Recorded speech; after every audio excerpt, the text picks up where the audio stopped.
जय हिंद दोस्तों, नमस्कार।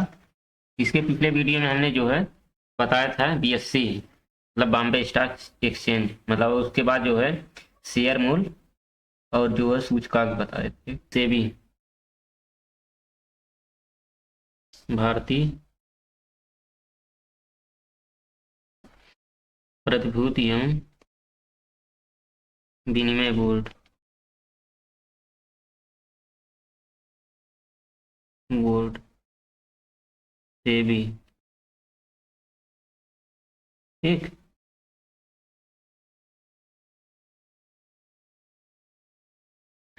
यह जो है शेयर बाजार के कारोबार को नियंत्रित एवं विनियमित करता है। सेबी सेबी का कार्य क्या है? सबसे पहला इसका कार्य देखिए। यह जो है शेयर बाजार के कारोबार, ठीक, कारोबार को नियंत्रित एवं विनियमित करता है। नियंत्रित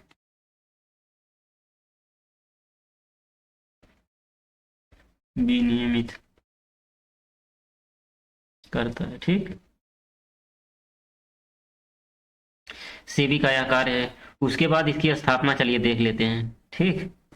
सेबी की स्थापना। बिना स्थापना के कोई कार्य हो ही नहीं पाएगा, तो सबसे पहले स्थापना ही देखते हैं। कार्य इसका वैसे पहले हम बता दिए हैं। यह नियंत्रित एवं विनियमित करता किसको? शेयर बाजार के कारोबार को। यह एक संवैधानिक संस्था है कि गैर संवैधानिक? तो आपका सवाल होगा, एग्जाम में सवाल पूछेगा कि भारतीय प्रतिभूति एवं विनिमय बोर्ड जो है एक संवैधानिक संस्था है कि गैर संवैधानिक? तो आपका जवाब होगा यह एक गैर संवैधानिक संवैधानिक संस्था है। स्थापना स्थापना देख लेते हैं। इसकी स्थापना जो 1988 में की गई। ठीक। स्थापना 1988 में की गई। और बाद में वर्ष 1992 में। ठीक। वर्ष 1992 में एक अध्यादेश द्वारा वैधानिक दर्जा दिया गया। एक अध्यादेश द्वारा अध्यादेश द्वारा वैधानिक।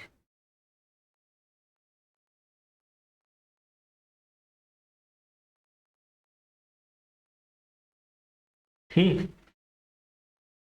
ये हो गया। चलिए इसका मुख्यालय देख लेते हैं।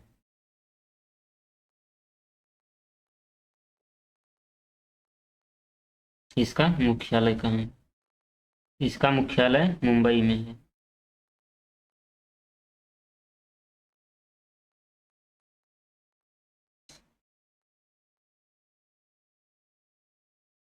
और जो है क्षेत्रीय कार्यालय। ठीक। इसका क्षेत्रीय कार्यालय जो है के सी डी मतलब कोलकाता। सी से चेन्नई।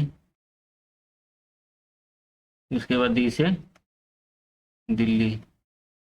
कोलकाता, चेन्नई, दिल्ली, तीन जगह पे इसका क्षेत्रीय कार्यालय है। ठीक। चलिए अब इसके जो है कार्य देख लेते हैं। इसमें मेन मेन पॉइंट देख लेते हैं कौन कौन सा आपको याद करना है। एक तो देखिए कार्य देख लीजिएगा। ठीक। और उसके बाद कार्य में जो है यह शेयर बाजार के कारोबार को नियंत्रित एवं निर्देशित करता है। उसके बाद गैर संवैधानिक संस्था है, इसकी स्थापना देख लेना। उसके बाद मुख्यालय देख लेना। उसके बाद क्षेत्रीय कार्यालय देख लेना। यही जो है मेन पॉइंट देखना है। चलिए अब जो बताते हैं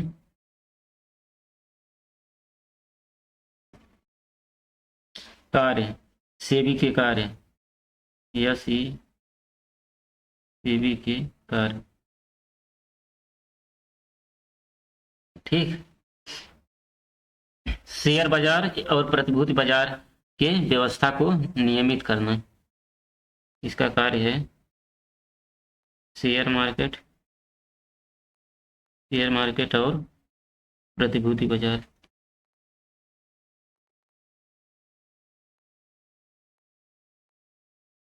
के व्यवसाय को नियमित करना।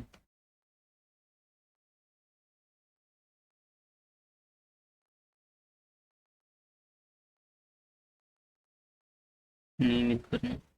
ठीक, ये तो पहला पॉइंट हो गया। दूसरा पॉइंट जो है, म्यूचुअल फंड सामूहिक निवेश की योजना को नियमित करना। म्यूचुअल फंड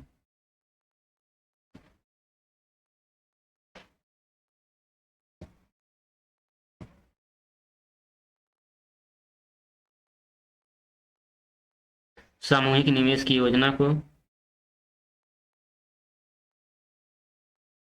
सामूहिक निवेश की योजना को, ठीक, सामूहिक निवेश की योजना को नियमित एवं पंजीकृत करना। नियमित एवं पंजीकृत करना, ठीक। और तीसरा है, इसका तीसरा काम है संगठनों को प्रोत्साहित करना।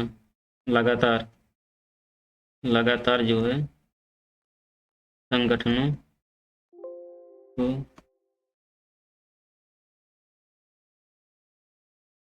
प्रोत्साहित करना, ठीक। उसके बाद चौथा है प्रतिभूति बाजार में निवेश को संरक्षण प्रदान करना।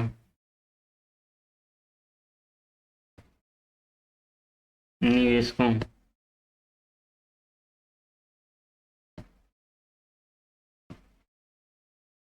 निवेशकों को संरक्षण प्रदान करना, इसमें प्रतिभूति बाजार में, ठीक।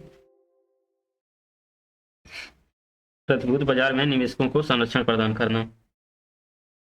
उसके बाद पांचवा देखते हैं, पांचवा पॉइंट है जो है प्रतिभूति बाजार में निवेशकों को संरक्षण प्रदान करने के बाद कारोबारों को प्रशिक्षण देना।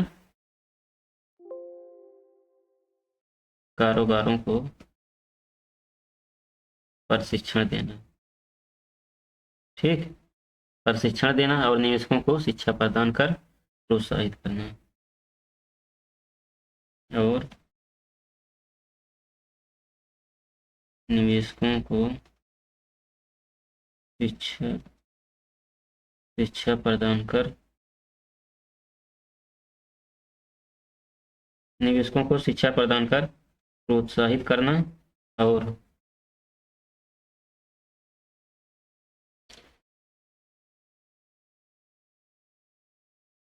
उन्हें जो प्रशिक्षण देना है ये तो बता ही दिए हैं, ठीक। कहने का मतलब देखिए, इतना चीज देख लेना। प्रतिभूति बाजार में व्यवसाय को नियंत्रित करना, नियमित करना। उसके बाद नियमित एवं पंजीकृत करना, किसको? म्यूचुअल फंड सामूहिक निवेश की योजना को। संगठनों को प्रोत्साहित करना, निवेशकों को संरक्षण प्रदान करना, कारोबारों को प्रशिक्षण देना और निवेशकों को शिक्षा प्रदान कर उन्हें प्रोत्साहित करना, ठीक। प्रतिभूति बाजार से जुड़े हैं जितने जितने प्रतिभूति बाजार से जुड़े हैं उनके कारोबारों को प्रशिक्षण देना और उनके निवेशकों को शिक्षा प्रदान कर प्रोत्साहित करना। ये तो हो गया। चलिए बताते हैं बीमा, बीमा क्षेत्र।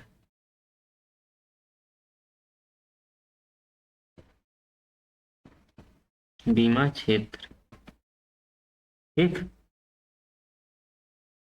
इसमें देखिए जो 18वीं सदी के समय, 18वीं सदी जो किसका समय था? अंग्रेजों का समय। तो अंग्रेजों के शासनकाल में ब्रिटिश फर्म ने कलकत्ता में ओरिएंटल लाइफ इंश्योरेंस कंपनी की शुरुआत की, ठीक है। अंग्रेजों के शासनकाल में ब्रिटिश फर्म ने, इसको जो हटा देते हैं, अंग्रेजों के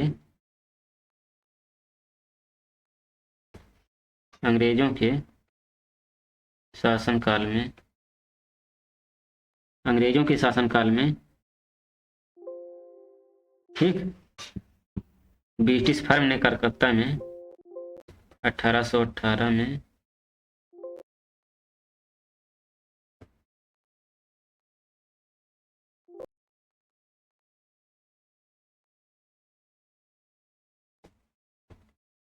ओरिएंटल लाइफ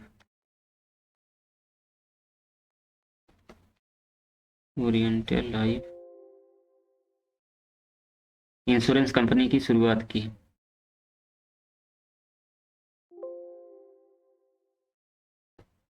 इंश्योरेंस कंपनी की शुरुआत की, ठीक। यहीं से भारत में जीवन बीमा की शुरुआत मानी जाती है। यहीं से भारत में जीवन बीमा की शुरुआत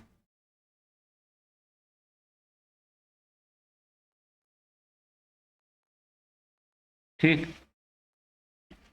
बीमा क्षेत्र में 18वीं सदी में अंग्रेजों के शासनकाल में 1818 में कलकत्ता में oriental life of insurance company की शुरुआत की गई। यहीं से भारत में जो है जीवन बीमा की शुरुआत मानी जाती है।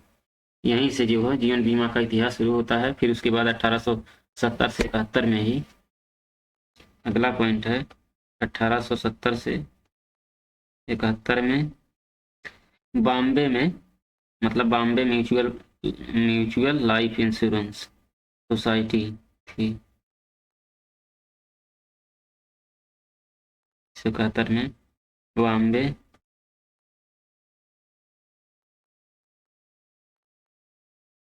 म्यूचुअल इंश्योरेंस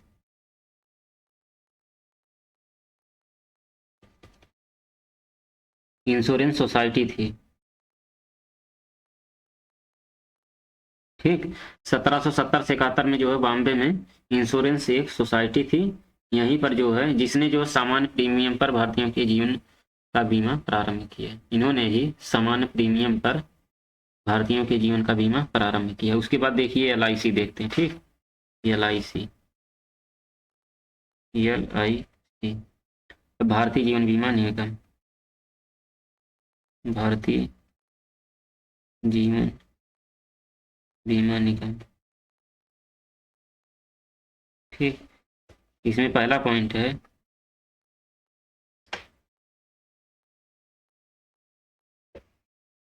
यह जो है 1956 के तहत की गई। इसकी स्थापना है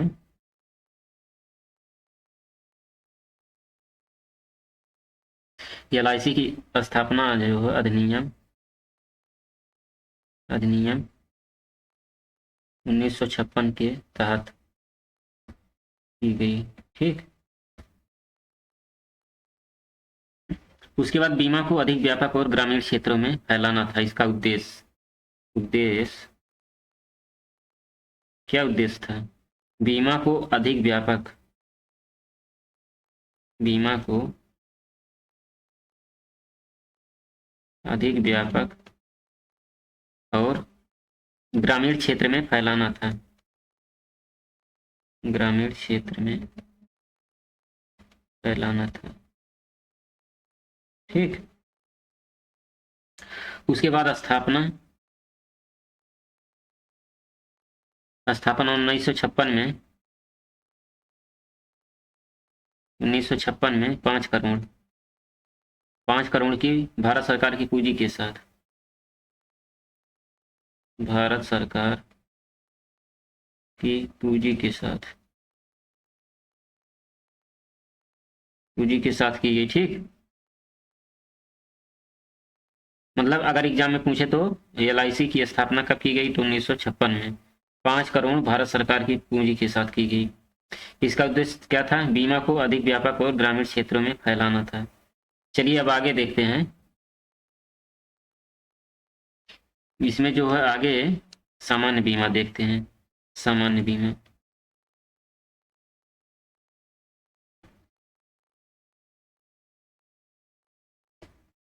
सामान्य बीमा का मतलब समझ रहे हैं? भारत में जो है इसकी स्थापना 1972 के तहत सामान्य बीमा व्यवसाय की देखरेख में नियंत्रण का परिचालन के परियोजनार्थ में की गई, ठीक।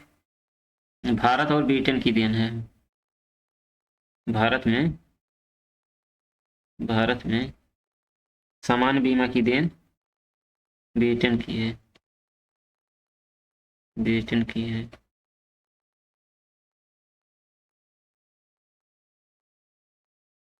उसके बाद स्थापना 1972 के तहत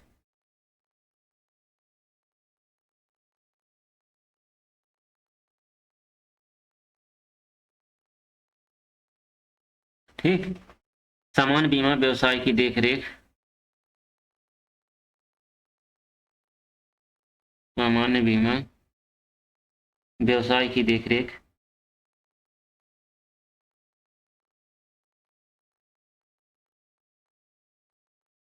देखरेख, नियंत्रण तथा परिचालन के प्रयोजनार्थ में की गई, देखरेख में की गई। ठीक। चलिए अब उसके बाद देखते हैं बीमा नियामक और विकास प्राधिकरण, इरडा।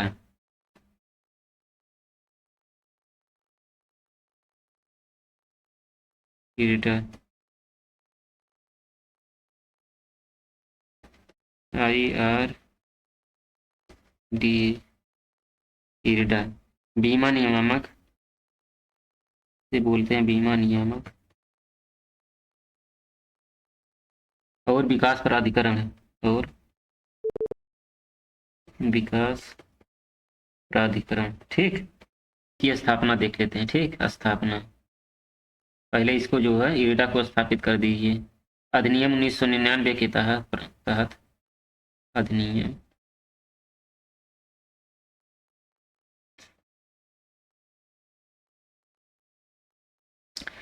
1999 के प्रावधान के अनुसार 19 जुलाई 2000 को इसकी स्थापना हुई। 19 जुलाई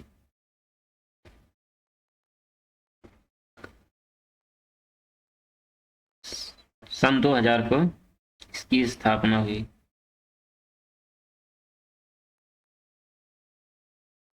ठीक। इरडा की इसका मुख्यालय देख लीजिए। मुख्यालय इसका जो है हैदराबाद में। ठीक। इसका मुख्यालय हैदराबाद में है।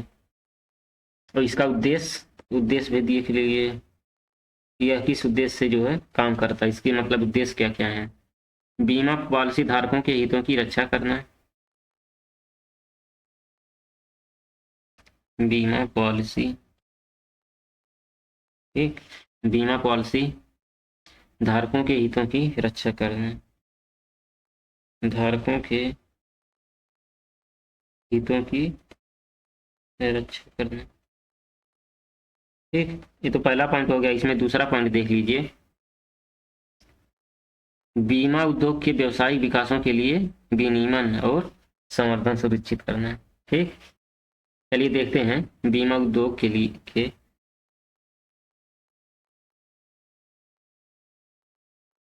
बीमा उद्योग के व्यवस्थित विकास के लिए, व्यवस्थित विकास के लिए, ठीक, व्यवस्थित विकास के लिए विनियमन और संवर्धन सुनिश्चित करना। ठीक। ये तो जो है बीमा नियामक और विकास प्राधिकरण हो गया। चलिए इसके बाद बताते हैं मुद्रास्फीति एवं अस्फीति।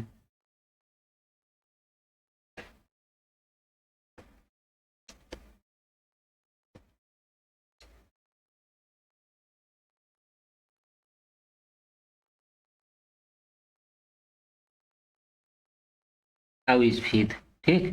मुद्रास्फीति और अस्फीति किसी भी अर्थव्यवस्था में वस्तु एवं सेवाओं के सामान्य मूल्य स्तर में वृद्धि क्या कहलाता है। मुद्रास्फीति जो है किसी भी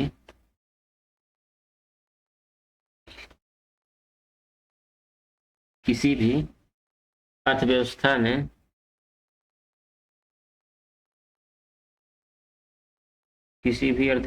में वस्तुओं एवं सेवाओं के सामान्य मूल्य स्तर में वृद्धि, वस्तुओं और सेवाओं के सामान्य मूल्य में वृद्धि। ठीक। या क्या कहलाता है मुद्रास्फीति। और अस्फीति का मतलब समझ रहे हैं। चलिए अस्फीति देख लेते हैं। अस्फीति का मतलब जो है मांग प्रेरित एवं लागत जन्य दोनों से हो सकती है। अस्फीति मांग प्रेरित और लागत जन्य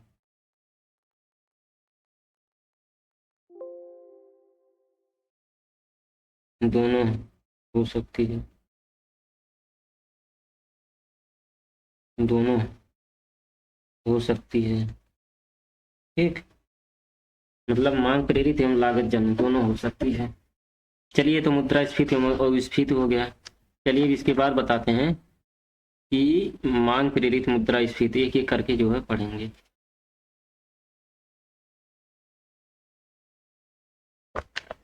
चलिए देखते हैं मांग प्रेरित मुद्रास्फीति।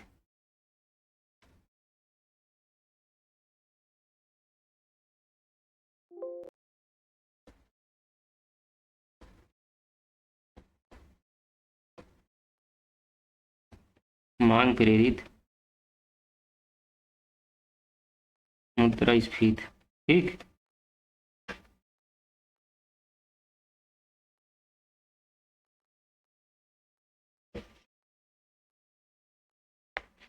इसमें जो है इसके कारण, ठीक, इसके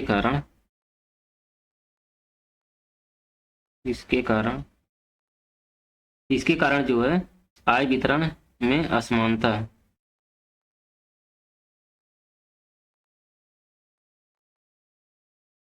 आय वितरण में असमानता। उसके बाद दूसरा है विदेशों से प्रति अतिरिक्त मुद्रा राशि, विदेशों से प्रति अतिरिक्त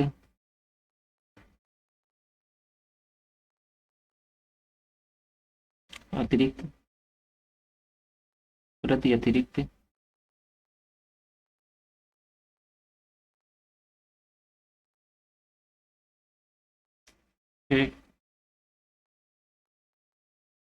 मुद्रास्फीति।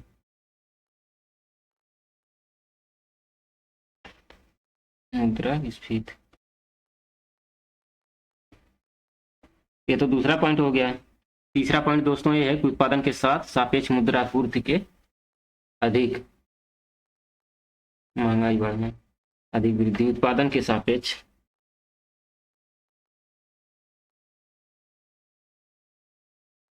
ठीक, मतलब उत्पादन के सापेक्ष मुद्रा आपूर्ति में अधिक वृद्धि।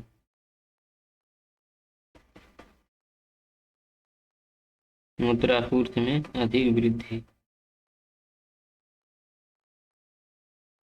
ठीक,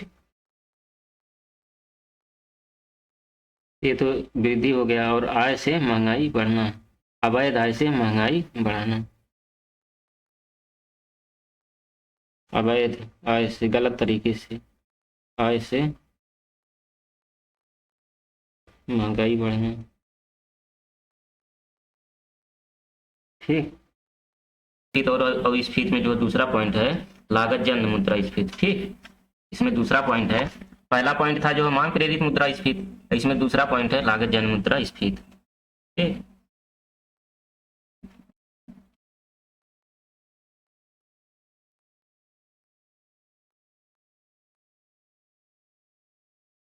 लागत जन्य मुद्रास्फीति में जो है देख लीजिए क्या है।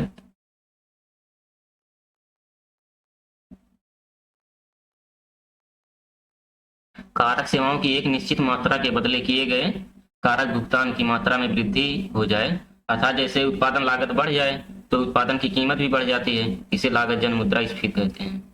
जैसे जो कारक सेवाएं हैं, ध्यान से देखिएगा, कारक सेवाओं, कारक सेवाओं की एक निश्चित मात्रा में वृद्धि हो जाए,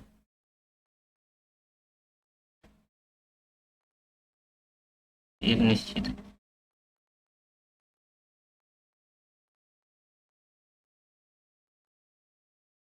वृद्धि हो जाए तो उसे जो है लागत जन का मतलब समझ रहे हैं, जो कारक सेवाएं हैं उसमें जो है वृद्धि हो जाए तो उसे हम लागत जन मुद्रास्फीति कहते हैं।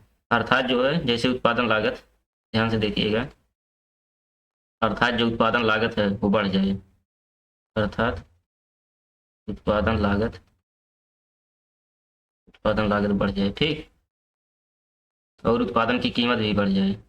जब उत्पादन लागत बढ़ेगा, जब उत्पादन लागत बढ़ेगा जिससे क्या होगा, उत्पादन लागत बढ़ने से उत्पादन कीमत भी बढ़ जाएगी, उत्पादन कीमत भी बढ़ जाएगी। इसे ही जो है, जिसे हम क्या बोलेंगे, जिसे हम लागत जन मुद्रास्फीति बोलेंगे। ठीक, लागत जन मुद्रास्फीति बोलेंगे। चलिए अब इसमें जो है इसके कुछ कारक जिम्मेदार हैं, कुछ कारक जिम्मेदार हैं उसको देखते हैं। लागत जन मुद्रास्फीति के कुछ कारक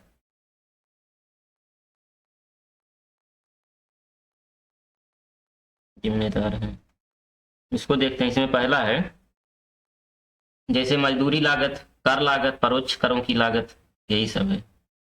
मजदूरी लागत, मजदूरी लागत बढ़ने से, उसके बाद कर लागत, कर लागत बढ़ने से, परोक्ष करों की लागत बढ़ने से,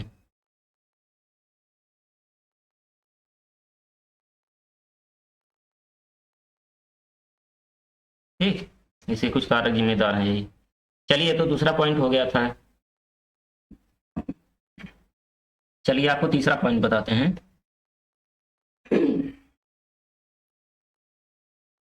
मुद्रास्फीति के प्रभाव, ठीक, मुद्रास्फीति के इफेक्ट क्या पड़ेंगे, प्रभाव क्या पड़ेंगे। चलिए इसमें जो है पहला पॉइंट देखते हैं प्रभाव में। मुद्रास्फीति के प्रभाव से देश में आय वितरण में असमानता आ जाती है। देश आय वितरण में असमानता, ठीक।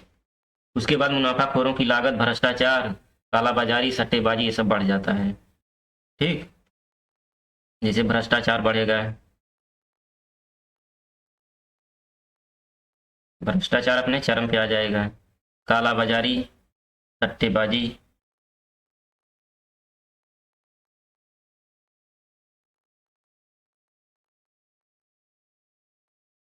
ये सब बढ़ जाएगा। मुनाफाखोरों को जो है लाभ होगा,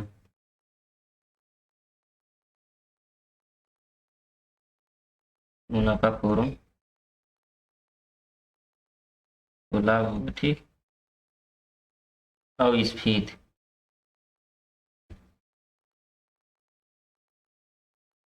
ठीक। वस्तु या सेवा के समान मूल्य स्तर में अगर कमी आ जाए तो वह अस्फीति कहलाता है। वस्तु और सेवा के समान मूल्य स्तर में, जब समान मूल्य स्तर में जब कमी हो जाती है तो उसे हम क्या कहते हैं, अस्फीति बोलते हैं, ठीक। जैसे जब मुद्रास्फीति की दर जो है 0 से नीचे चली जाती है, जब मुद्रास्फीति की दर 0% से भी नीचे चली जाए तो वह अस्फीति की घटना कहलाती है। तो ऐसी स्थिति उत्पन्न होती है। इसके कारण जो है क्या है, चलिए कारण देख लेते हैं। कारण में जैसे मांग के सापेक्ष पूर्ति बढ़ गई या पूर्ति के सापेक्ष मांग कम हो गई तो अस्फीति आ जाती है। जैसे देख लेते हैं, मांग के सापेक्ष, ठीक, मांग के सापेक्ष पूर्ति बढ़ गई, ठीक, या पूर्ति के सापेक्ष मांग कम हो गई, या पूर्ति के सापेक्ष मांग कम हो गई, इसका सबसे बड़ा कारण यही है, तो अस्फीति आ जाती है। या सरकार जो कीमतों को कम करे, सरकार कीमतों को कम करे, इससे भी जो है अस्फीति आती है। और जैसे उत्पादन के बीच स्पर्धा अधिक हो तो कीमतें गिरती हैं। अगर मार्केट में उत्पादन कई वस्तुओं का, मतलब एक ही वस्तु का उत्पादन जो है हुआ है तेजी से और कई लोग हैं मार्केट में, तो उसमें प्रतिस्पर्धा बढ़ जाती है। जब प्रतिस्पर्धा बढ़ जाएगी तो उसमें भी कीमतें गिरती हैं। उत्पादन के बीच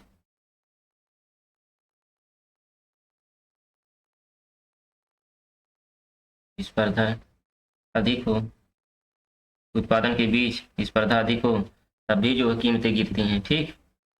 उसके बाद सरकार कर अवकाश की घोषणा कर दे,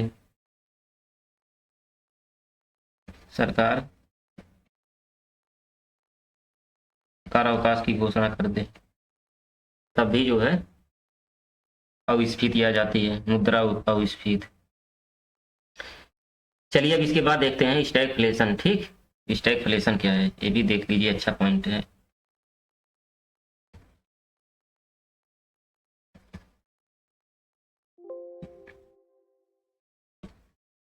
पहले देखिए स्टैगफ्लेशन कब आती है, जब मुद्रास्फीति की दर व बेरोजगारी अपने चरम पर होती है। ठीक, जब मुद्रास्फीति की दर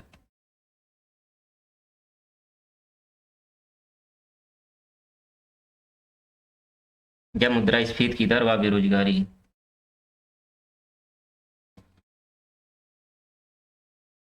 अपने चरम पर होती है, अब स्टैगफ्लेशन आती है।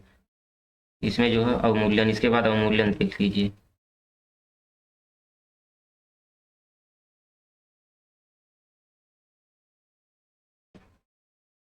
मुद्रा के मूल्य में अधिकाधिक रूप से गिरावट या कमी अवमूल्यन कहलाती है। मुद्रा के मूल्य में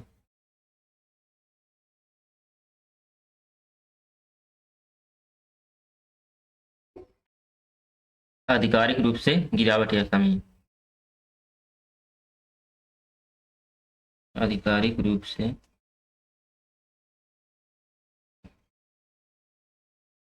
गिरावट या कमी जो है क्या कहलाएगी, अवमूल्यन कहलाएगी। अब चलिए देखते हैं इसके बाद मुद्रास्फीति के प्रकार की, मतलब मुद्रास्फीति जो है कितने प्रकार की होती है। ठीक, इसको जो है हटा देते हैं।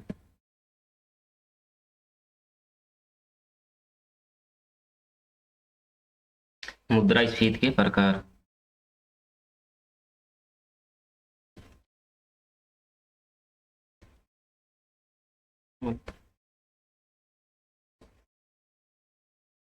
इसमें पहला देखते हैं मंद मुद्रास्फीति या रेंगती हुई मुद्रास्फीति। मंद मंद मंद मुद्रास्फीति या रेंगती हुई मुद्रास्फीति। जब 3% या इससे कम मुद्रास्फीति की दर हो तब क्या होगा, मंद मुद्रास्फीति होगी। जब 3% या उससे कम मुद्रास्फीति की दर हो।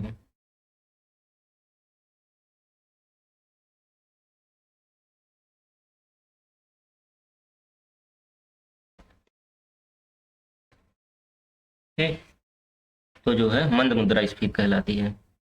यह विकसित देशों में होती है, यह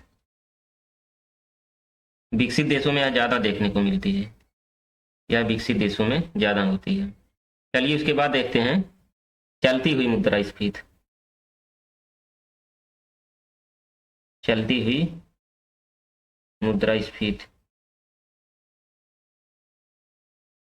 चलती हुई मुद्रास्फीति 3% से 10% के बीच में होती है। 3% से 10% के बीच चलती हुई मुद्रास्फीति होती है। यह जो है विकासशील देश के लिए अच्छी मानी जाती है। यह विकासशील देश के लिए लाभदायक। ठीक, उसके बाद चलिए देखते हैं तीसरी कौन सी मुद्रास्फीति। तीसरी जो है दौड़ती हुई मुद्रास्फीति है। ठीक, दौड़ती हुई मुद्रास्फीति, इसमें देखते हैं यह 10 से 20% के बीच में होता है। 10 से 20% के बीच में होता है। यह सरकार द्वारा मजबूत मौद्रिक एवं सरकार द्वारा मजबूत एवं राजकोषीय नियंत्रण उपाय किए जाने की आवश्यकता होती है। इस पर जो है सरकार के द्वारा, मतलब दौड़ती हुई मुद्रास्फीति पर जो है सरकार के द्वारा मजबूत मौद्रिक और क्या, राजकोषीय नियंत्रण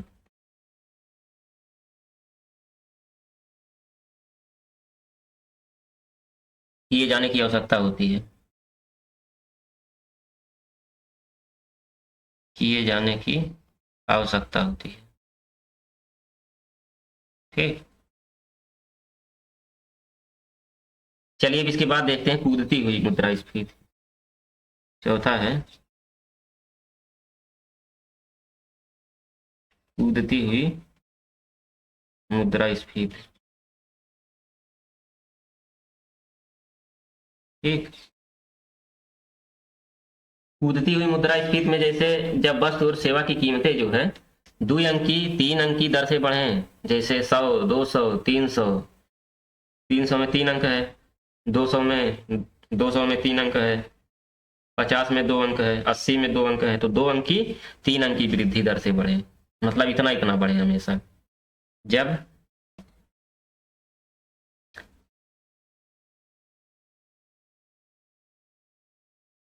जब वस्तु एवं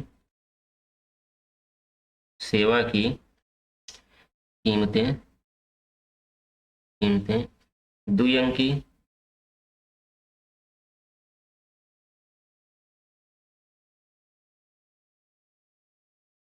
त्रिअंकी दर से बढ़ते हैं, दर से बढ़ते हैं। ठीक, तो उसे कूदती हुई मुद्रास्फीति कहते हैं। यह जो है 20% से अधिक हो, या 20% से अधिक हो तो भी जो है कूदती हुई मुद्रास्फीति। उसके बाद चलिए देखते हैं अति मुद्रास्फीति। अति मुद्रास्फीति, इतना ज्यादा मुद्रास्फीति है, 5वां है। अति मुद्रास्फीति में जब स्फीति की दर जो 3 अंकों से भी अधिक हो जाए, जब मुद्रास्फीति की दर 3 अंकों से भी अधिक हो जाए, ठीक, तो उसे जो है अति मुद्रास्फीति कहते हैं। इस स्थिति में जैसे वेतन हो गया, इसमें जो है वेतन, बचत, गिरवी, वेतन, बचत, गिरवी, बीमा पॉलिसी फंड इत्यादि का मूल्य जो कम हो जाता है। बीमा फंड, इन सब का जो है कीमत है एकदम कम हो जाता है। ठीक, उसके बाद चलिए देखते हैं छिपी हुई मुद्रास्फीति। ठीक, चलिए देखते हैं छिपी हुई मुद्रास्फीति।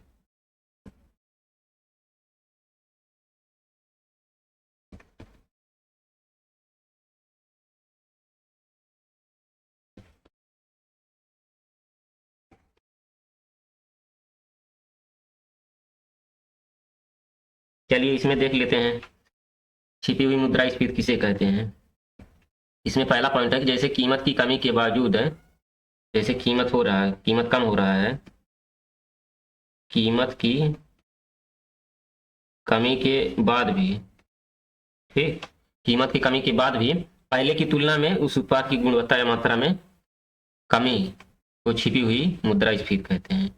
जैसे कीमत भी कम हो गई, उसके बाद भी पहले की तुलना में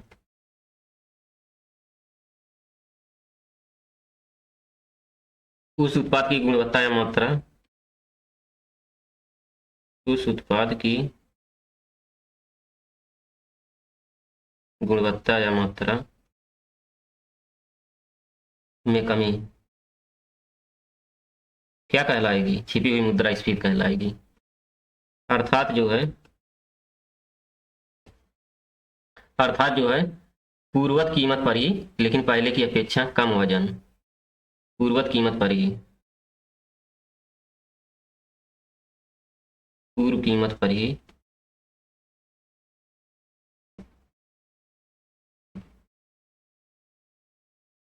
पूर्व कीमत पर ही लेकिन पहले की अपेक्षा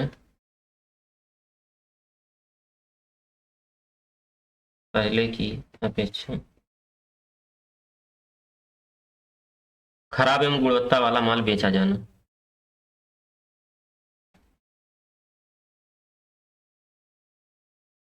जैसे एक बार अगर ब्रांड का जो है प्रचार हो गया तो उसी ब्रांड के नाम पे आप जो है गलत तरीके से खराब और कम गुणवत्ता माल वाला भी जो है बेच सकते हैं।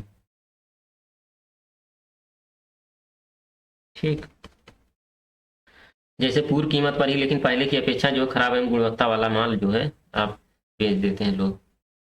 यही जो है छिपी हुई मुद्रास्फीति कहलाती है। चलिए अब आप इसको इसके बाद बताते हैं थोक मूल्य सूचकांक। ठीक, थोक मूल्य सूचकांक क्या है?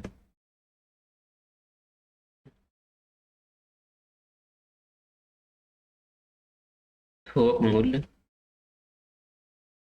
सूचकांक, इसमें पहला पॉइंट देखिए, सिर्फ वस्तुओं की कीमतों का, सिर्फ वस्तुओं की कीमतों का सूचकांक है, सेवाओं का नहीं। थोक मूल्य सूचकांक जो केवल वस्तुओं की कीमतों का है, कीमतों का सूचकांक है, सेवाओं का नहीं। ठीक है, तो पहला पॉइंट हो गया। अब इसमें दूसरा पॉइंट देखिएगा, प्रयोग उन उत्पादों और औसत कीमतों में बदलाव आंकने के लिए किया जाता है। इसका प्रयोग, थोक मूल्य सूचकांक का प्रयोग जो है, जैसे औसत कीमत हो गया है, ठीक है, उन उत्पादों, उन उत्पादों और औसत कीमतों के स्तर में बदलाव आंकने के लिए किया जाता है। बदलाव आंकने के लिए किया जाता है। ठीक, ये तो दूसरा पॉइंट हो गया। तो इसका प्रकाशन कौन करता है? थोक मूल्य सूचकांक का प्रकाशन, प्रकाशन देख लीजिए,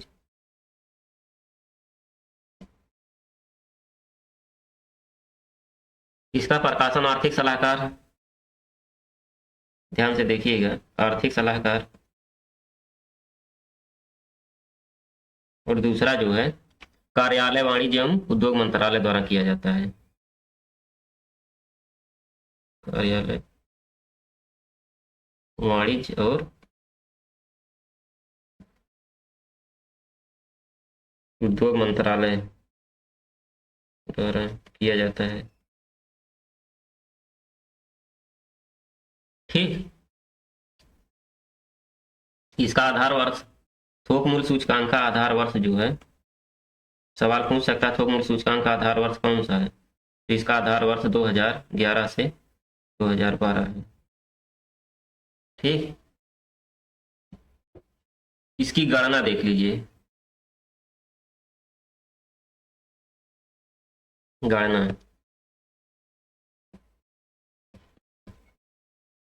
गणना थोक मूल्य सूचकांक की गणना, श्रम एवं रोजगार मंत्रालय के अधीन, श्रम एवं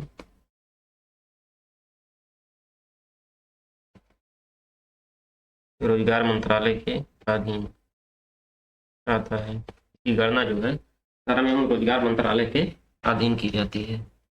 ठीक, इसमें जो है कुछ शब्दावली देख लीजिए, इसके बाद चलिए देखते हैं कुछ शब्दावलियां, कुछ शब्दावली।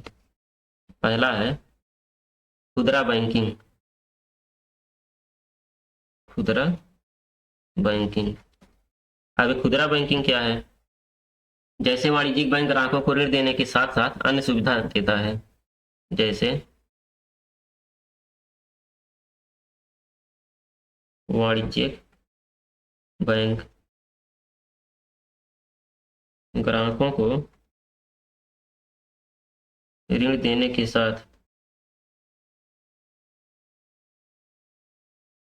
अन्य सुविधा भी देता है।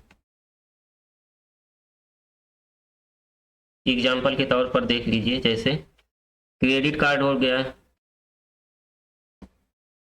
ठीक, credit, credit card, debit card, उसके बाद जो बचत खाता प्रदान करता है। ठीक, यह जो है खुदरा बैंकिंग कहलाता है। अब जो है खुदरा ऋण देख लीजिए, खुदरा बैंकिंग हो गया। अब दूसरा देखिए खुदरा ऋण। खुदरा ऋण क्या है, इसमें पहला पॉइंट देखिए, जैसे छोटे आकार के ऋण होते हैं, यह खुदरा ऋण जो है यह छोटे आकार के होते हैं, मतलब छोटा मोटा ऋण होता है, छोटे आकार के होते हैं। अब ग्राहकों को अल्पकालिक आवश्यकता पूर्ण करने के लिए दिया जाता है। ग्राहकों को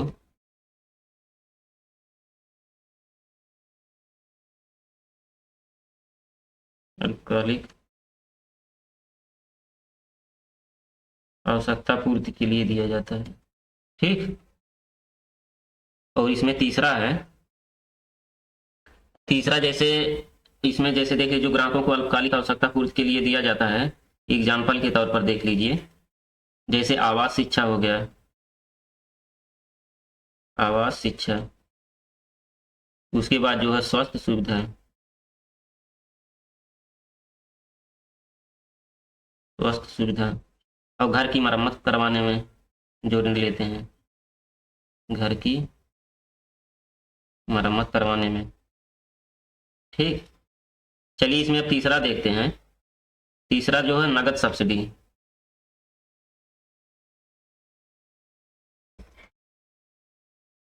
नगद सब्सिडी इसे देख लेते हैं। नगद सब्सिडी में जो सरकार द्वारा किसी व्यक्ति, इसमें जो है सरकार द्वारा किसी व्यक्ति, व्यवसाय, किसी व्यक्ति, व्यवसाय या संस्था को दिया जाने वाला आर्थिक लाभ,